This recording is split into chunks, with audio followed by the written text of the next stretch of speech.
बुरा वक्त आया है लेकिन परेशान नहीं हूँ। हालातों से हार जाऊं मैं वह इंसान नहीं हूँ। दोस्तों, आज की कहानी कुछ इस प्रकार है। एक बार की बात है, एक गुरु अपने सभी शिष्यों के साथ नदी किनारे नहाने के लिए गए। सुबह सुबह का वक्त था। गुरुजी नदी के किनारे पर जाकर बैठ गए।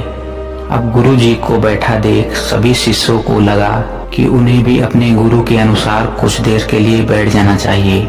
गुरुजी निरंतर नदी को ही देखते गए और सभी शिष्य यह देखकर हैरान और परेशान होने लगे। सुबह से शाम हो गई पर गुरुजी नदी में उतरे ही नहीं, बस नदी को ही देखे जा रहे थे।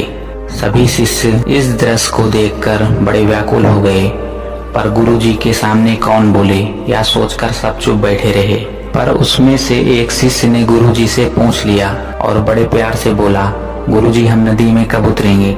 आप किसका इंतजार कर रहे हैं? तब गुरुजी ने उनकी ओर देखा और कहा, जब इस नदी का बहाव बंद हो जाएगा तब हम इस नदी में उतरेंगे। सभी शिष्य गुरुजी का यह जवाब सुनकर हैरान रह गए। वो एक दूसरे को देखने लगे।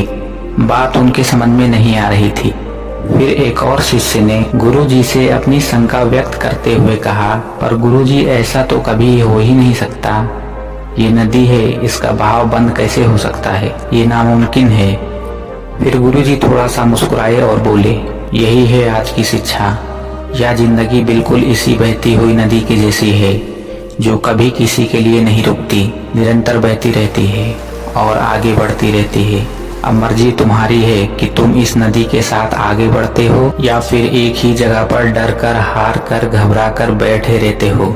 इस नदी की बहती हुई लहरें बदलते हुए वक्त की तरह है और वक्त चाहे जैसा भी हो, अच्छा या बुरा, बदलता जरूर है। अगर कभी तुम्हारा बुरा वक्त हो तो हौसला रखना और चाहे कुछ भी हो जाए, किसी भी परिस्थिति में हिम्मत मत हारना।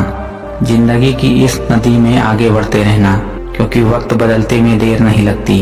बुरा वक्त सिर्फ तुम्हारी जिंदगी में नहीं बल्कि सभी की जिंदगी में आता है। फर्क सिर्फ इतना है कि कोई बिखर जाता है और कोई निखर जाता है। और अगर कभी तुम्हारी जिंदगी में बुरा वक्त आए तो घबराना मत। बस एक बात याद रखना कि यह हमेशा रहने वाला नहीं है।